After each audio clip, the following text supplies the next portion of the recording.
What is up, YouTube? So, I actually, weirdly enough, just got done recording another video, and with this nice weather and how late in the year it is, I'm not going to get much riding in.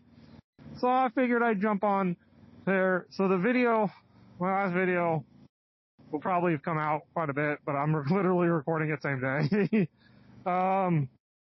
But I just wanted to get on here and talk about the mods that I'm going to go through. And I've touched on them a little bit in the why I bought the RSV4 video. I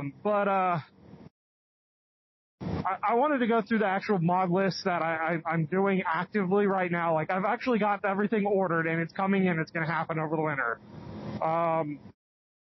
Of course, I got the Gabbro T800 tuner. I actually just got that in the mail today, so that's in my possession now. And I ordered BT Moto Racing velocity stacks. I think the velocity stacks that BT Moto makes is a little bit better than Gabbro's in the fact that it blocks off all the space inside your airbox, and it creates a more centerized what's the word I'm looking for? Oh, brother, this guy stinks! Buffering in the air. There's nowhere else for the air to go. There's no pockets for it to capture in, stuff like that. So that's kind of why I went with those over the Gabbro. The price is about the same. And then I went with the DNA air filter, because it's very similar to K&N's, and I've never had any bad issues with K&N air filters. So I went with the DNA air filter. And all those have been ordered, all three things. One of them I already ordered, one of them I already received. And then the final thing is the exhaust, the muffler. And I touched on this a little bit in the last video. For this generation, I do not need to put a full pipe on my exhaust. I don't have to get a header, basically, to get the maximum performance. Well, I think some headers probably give a little bit better flow, but you're talking spending over $1,000 for maybe 1 horsepower. Maybe one. And, like, that just doesn't seem worth it.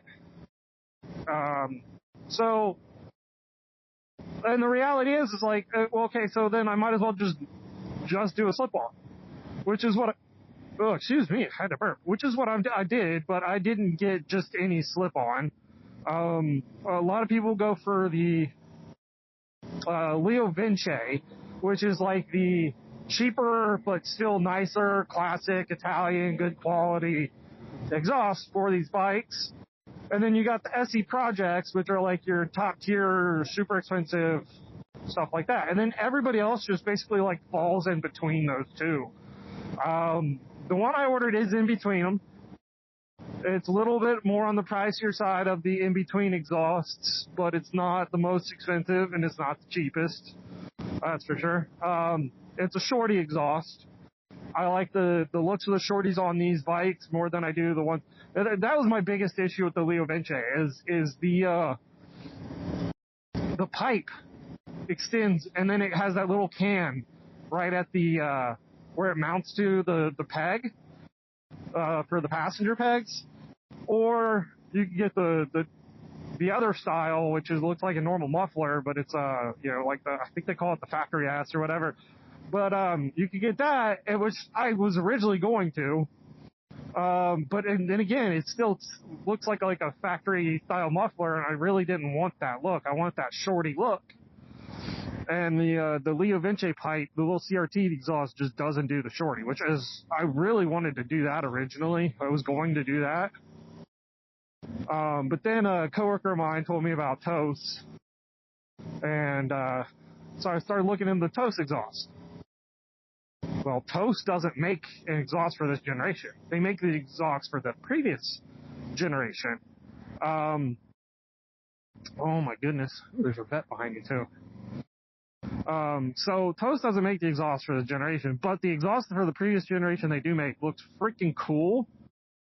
And when I was looking up videos, looking for photos and videos of other vehicles running other vehicles. When I was looking for photos and videos of other RSV4s running that TOS exhaust, I could only find one, and it looked like the TOS OEM, like their video of one of them being test fitted and doing stuff like that. That was it. I could not find any other photos or videos of any other RSV4s running a TOS exhaust. And for me, that's perfect, because that means I have something that's unique. It still runs like a shorty pipe, which the tune just recognizes a shorty muffler.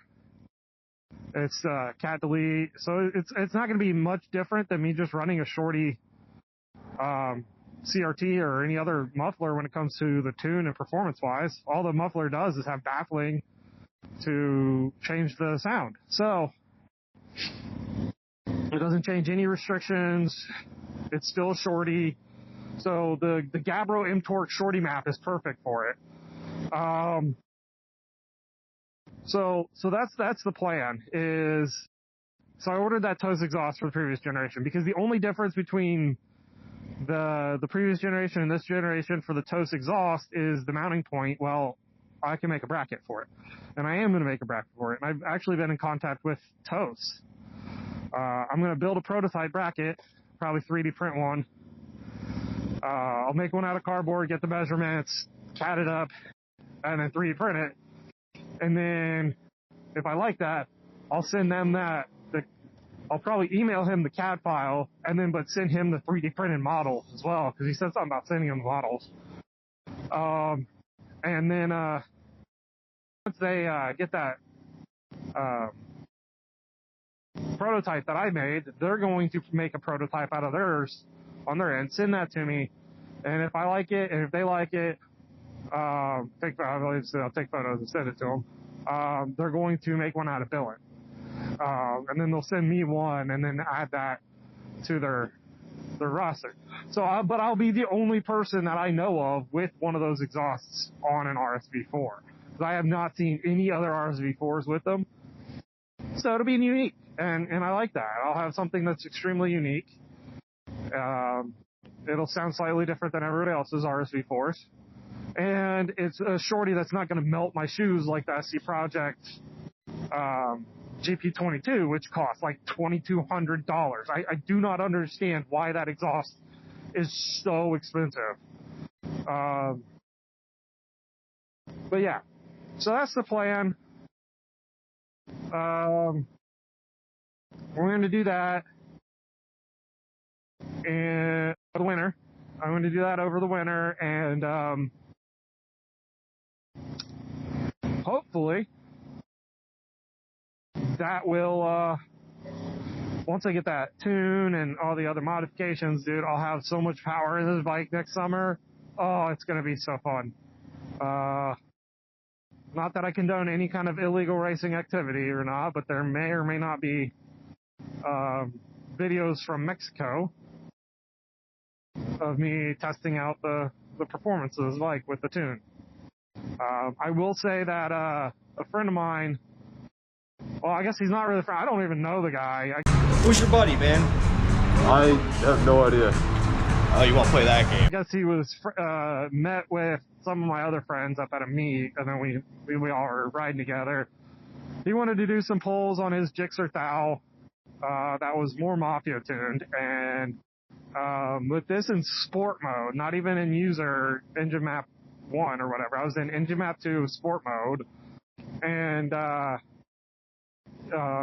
yeah, he get the jump on me, but then it was just like neck and neck. Like he maybe pulled like a wheel in front right off the line.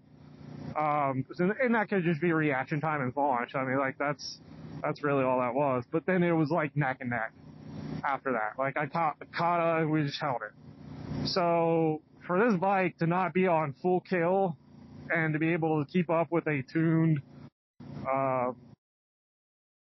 Gixxer 1000, like, and it's not even an old one. It was like a 2020s generation. So it's like, yeah, I'm pretty impressed with that. So I'm happy with that. let alone being able to put it on kill with a tune and see what it can do from there. You're talking an extra 15 to 20 horsepower from the kill mode to kill mode. Like, that's a pretty significant bump just from an exhaust, a tune, and basically an intake. Oh my goodness. Alright. So, but yeah, no, that's the future modifications this winter that have already been purchased, and I'm just literally waiting for them to come in. I think the muffler might be the last piece to get, just because they are behind. They're about 1 to 2 weeks behind from when you order to ship. So that might be the last piece I get, which is fine with me. It doesn't take much time to put it on anyways, and if it's going to be winter, I'm not going to be riding much anyway, so I'm not too worried about it. But yeah, no, I'm excited for it. And then obviously I have to put all those, not all those, make that bracket. So I'll have to make that bracket for it, but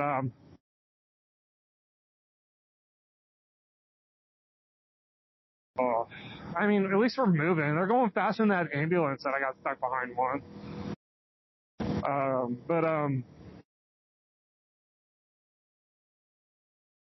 No, the truck in front of us is actually moving compared to this car.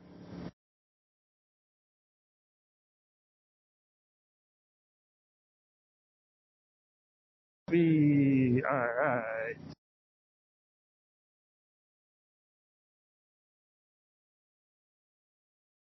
I mean, I'm on street mode too. I'm not even on power. Like I'm in babying mode. But yeah, I mean, it is kind of cold out. It's like 40 something degrees. It's like 42, I think. When I left that, it's getting colder with the sun out, which is crazy.